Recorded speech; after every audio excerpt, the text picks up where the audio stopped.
The Power of Habit by Charles Duhigg. The Power of Habit from 2012 explains how important a role habits play in our lives, from brushing our teeth to smoking to exercising, and how exactly those habits are formed. The research and anecdotes in The Power of Habit provide easy tips for changing habits both individually as well as in organizations. The book spent over 60 weeks on the New York Times bestseller list. Who should read this? Anyone wanting to start a good habit like regular exercise, or kick a bad habit like fast food. Anyone interested in how our tendency to form habits is manipulated by companies, and anyone who wants to implement new routines in their organizations. Who wrote the book? Charles Duhigg is a Pulitzer Prize-nominated investigative reporter who writes for the New York Times. He has won numerous awards for his work and has appeared on TV shows such as Frontline and The NewsHour with Jim Lehrer. Habits are simple, cue, routine, reward loops that save effort and endure. Our brains are constantly looking for ways to save energy. Research shows that one way they do this is by turning activities into habits. Hence, even a complicated act that demands concentration at first, like backing out of the driveway, eventually becomes an effortless habit. Research has indicated that as many as 40% of the actions you perform each day are based on habit and not on conscious decisions. In general, any habit can be broken down into a three-part loop. First, you sense an external cue, say your alarm clock ringing. This creates an overall spike in your brain activity as your brain decides which habit is appropriate for the situation. Next comes the routine, meaning the activity you're used to performing when faced with this particular cue. You march into the bathroom and brush your teeth with your brain virtually on autopilot. Finally, you get a reward, a feeling of success, and in this case, a minty fresh tingling sensation in your mouth. Your overall brain activity increases again as your brain registers the successful completion of the activity and reinforces the link between the cue and routine. Habits are incredibly resilient.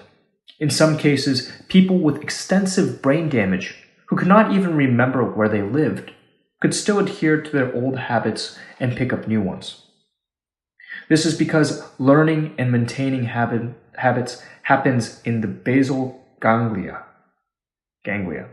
a part of your brain that can function normally even if the rest of your brain is damaged. Unfortunately, this resilience means that even if you kick a bad habit like smoking, you will always be at risk of relapsing. Habits stick because they create craving. Imagine this scenario. Every afternoon for the past year, you've bought and eaten a delicious, sugar-laden chocolate chip cookie from the cafeteria at your workplace. Call it a just reward for a hard day's work. Unfortunately, as a few friends have already pointed out, you've started putting on weight, so you decide to kick the habit. But how do you imagine you'll feel that first afternoon walking past the cafeteria? Odds are you will either eat just one more cookie, or you'll go home in a distinctly grumpy mood. Kicking a bad habit is hard because you develop a craving for the reward at the end of the habit loop. Studies on animals have shown that once they become used to a simple cue, routine, reward habit, their brains begin anticipating the reward even before they get it. And once they anticipate it, denying them the actual reward makes them frustrated and mopey. This is the neurological basis of craving. Craving works for good habits as well. Research indicates that people who manage to exercise habitually crave something from the exercise, be it the endorphin rush in their brain, the sense of accomplishment, or the treat they allow themselves afterward. This craving is what solidifies the habit. Cues and rewards alone are not enough. Companies and advertisers work hard to understand and create such cravings in consumers. Consider Claude Hopkins, the man who popularized Pepsodent toothpaste when countless other toothpastes had failed. He provided a reward that created craving, namely the cool, tingling sensation that today is a staple of all toothpastes. That sensation not only proved that the product worked in consumers' minds, it also became a tangible reward that they began to crave. To change a habit, substitute the routine for another and believe in the change. Ask any smoker looking to quit. When the craving for nicotine hits, it's hard to ignore. Hence, the trick is to still respond to the craving, but with something other than smoking. This is the golden rule of changing any habit. Don't resist craving, redirect it.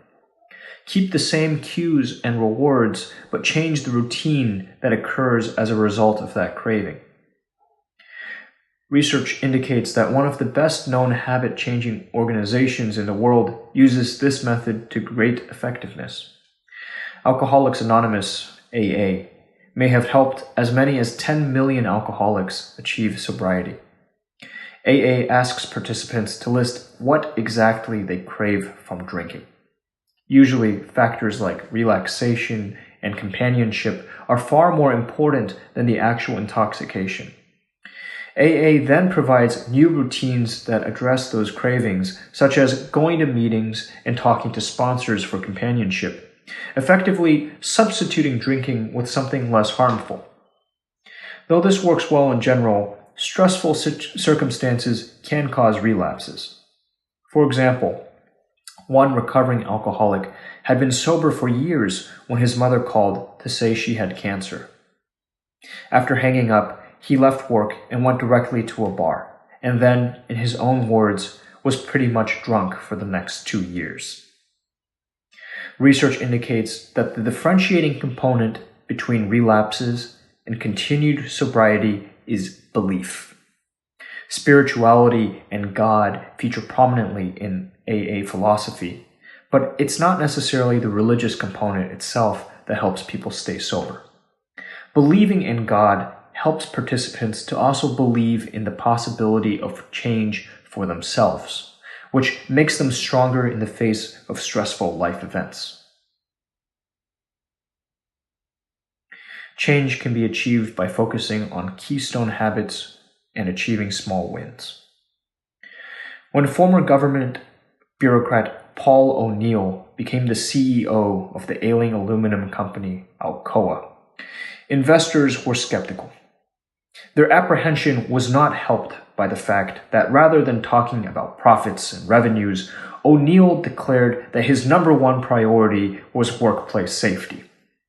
One investor immediately called his clients to say, "The board put a crazy hippie in charge and he's going to kill the company." But this was grossly inaccurate, as O'Neill turned Alcoa around, increasing its annual income by a factor of 5. He understood that habits also exist in organizations and that if he wanted to change Alcoa's fate, he needed to change its habits. But not all habits are equal. Some habits, known as keystone habits, are more important than others, because adhering to them creates positive effects that spill over into other areas. For instance, research indicates that doctors have a hard time getting obese people to make a broad change in their lifestyle. But when patients focus on developing one keystone habit, such as keeping a meticulous food journal, other positive habits start to take root as well. By insisting that worker safety come first, O'Neill forced managers and employees to think about how the manufacturing process could be safer and how those suggestions could best be communicated to everyone. The end result was a highly streamlined and hence profitable production organization. The reason a keystone habit works is that it provides small wins, meaning early successes that are fairly easy to attain. Achieving the keystone habit helps you believe that change in other spheres of life is possible too, starting a cascade of positive changes. Willpower is the most important keystone habit. A famous Stanford University study showed that 4-year-olds with more willpower, as demonstrated by their ability to resist the temptation of a tasty marshmallow, went on to do far better in life academically and socially than their less determined peers. Willpower, it seemed, was a keystone habit that could be applied to other parts of life, too.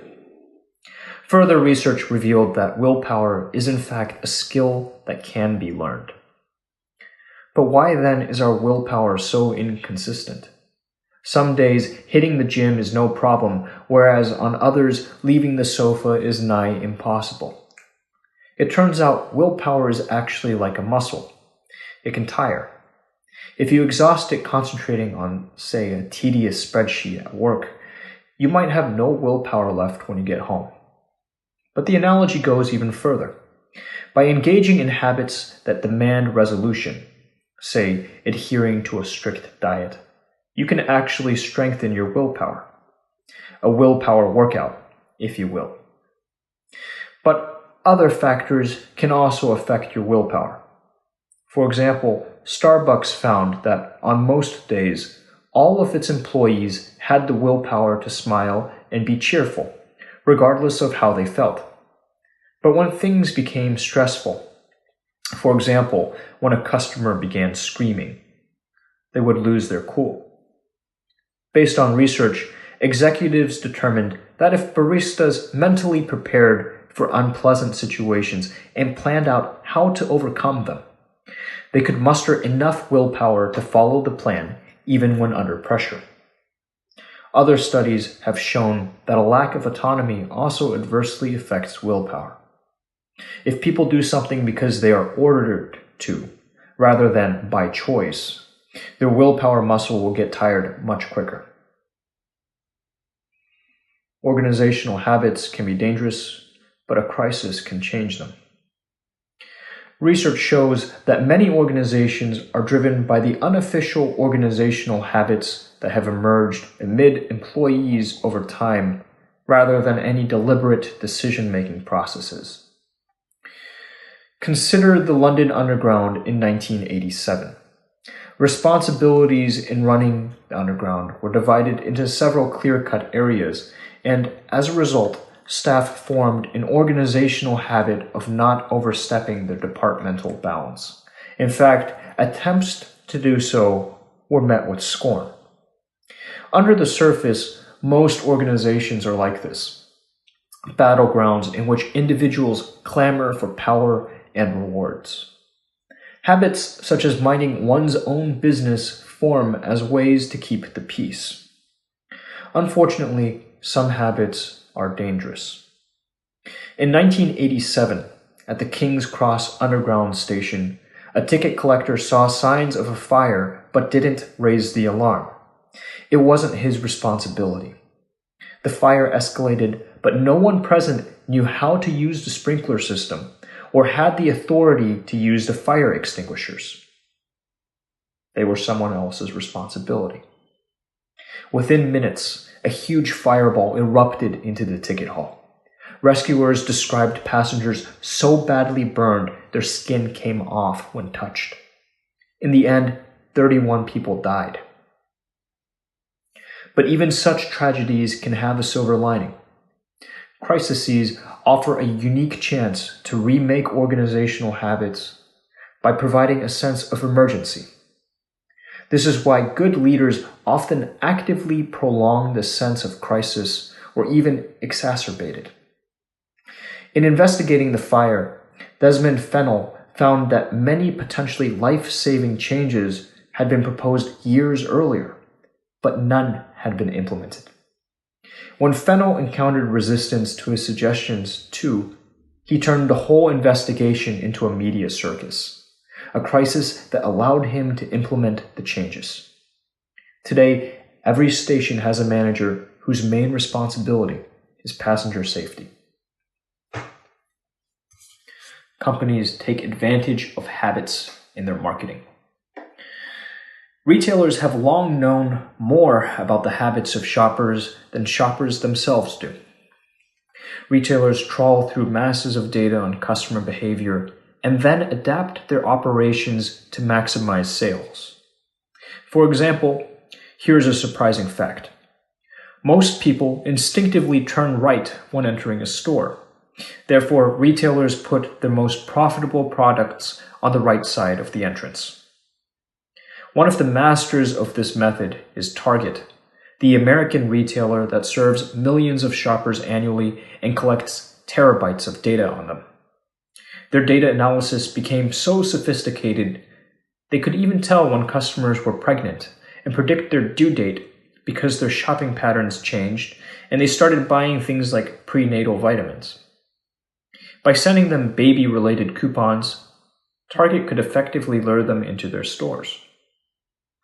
The analysis worked so well that Target actually knew a teenage girl was pregnant before she had told her family.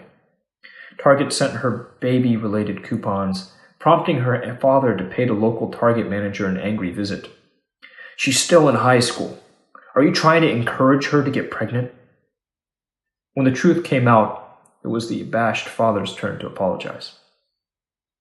But Target soon realized that people resented being spied on. For its baby coupons to work, it needed to bury them amid random unrelated offers for things like lawnmowers. The offers had to seem like the familiar, untargeted ones. When trying to sell anything new, companies will dress it up in something familiar. For example, radio DJs can guarantee a new song becomes popular by playing it sandwiched between two existing hit songs. This way, new habits or products are far more likely to be accepted. Movements are born from strong ties, peer pressure, and new habits. In 1955, a black woman named Rosa Parks refused to give up her bus seat for a white man in Montgomery, Alabama. She was arrested and charged, and the events that followed made her a civil rights icon. Interestingly, her case was neither unique nor the first. Many others had already been arrested for the same reason. So why did Parks' arrest spark a bus boycott that lasted over a year? First of all, Rosa Parks was especially well-liked in the community and had an unusually broad array of friends. She belonged to many clubs and societies and was closely connected to all kinds of people, from professors to field hands. These strong ties bailed her out of jail and rapidly spread the word of her arrest throughout Montgomery's social strata, organizing the bus boycott as a way of protest. But her friends alone could not have sustained a lengthy boycott. Enter peer pressure. In addition to strong ties, social spheres also comprise weak ties, meaning acquaintances rather than friends. It is mostly via weak ties that peer pressure is exerted. When a person's friends and acquaintances support a movement, it is hard to opt out. Eventually, commitment to the boycott began waning in a black community, as city officials began introducing new carpooling rules to make life without buses increasingly difficult. This is when the final component was added, a speech by Dr. Martin Luther King, advocating nonviolence and asking participants to embrace and forgive their oppressors. Based on this message, people began to form new habits, such as independently organizing church meetings and peaceful protests. They made the movement a self-propelling force. We bear the responsibility for changing our habits. One night in 2008, Brian Thomas strangled his wife to death. Distraught, he promptly turned himself in and was prosecuted for murder. His defense? He was experiencing a sleep terror, like physically acting out a nightmare. Thomas thought he was strangling a burglar who was attacking his wife. In court, the defense argued that when Thomas thought someone was hurting his wife, it triggered an automatic response. In this case, to protect her.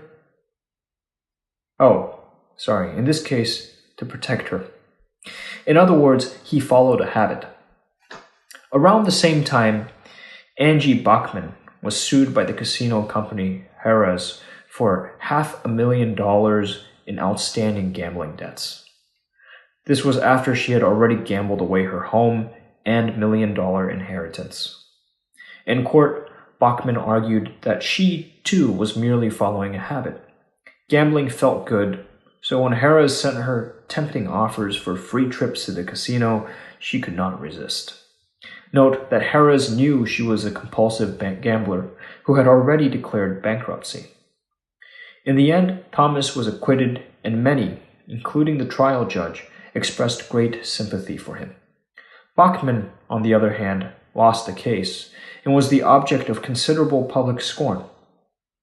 Both Thomas and Bachman could quite plausibly claim, "It wasn't me, it was my habits." So why was only one acquitted? Quite simply, once we become aware of a harmful habit, it becomes our responsibility to address and change it. Thomas didn't know he would hurt anyone in his sleep. Bachman, however, knew she had a gambling habit and could have avoided Harrah's offers by participating in an exclusion program that would have prohibited gambling companies from marketing to her. Final summary.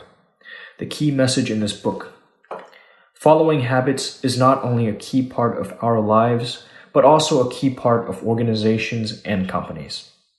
All habits comprise a cue, routine, reward loop. And the easiest way to change this is to substitute the routine with something else while keeping the cue and reward the same. Achieving lasting change in life is difficult, but it can be done by focusing on important keystone habits such as willpower. Suggested further reading: Rewire by Richard O'Connor. Rewire is about why we sometimes fall into self-destructive behavior and how to move past it. It delves into the brain activity behind addictions and outlines strategies for rewiring yourself for improved self-control over your bad habits.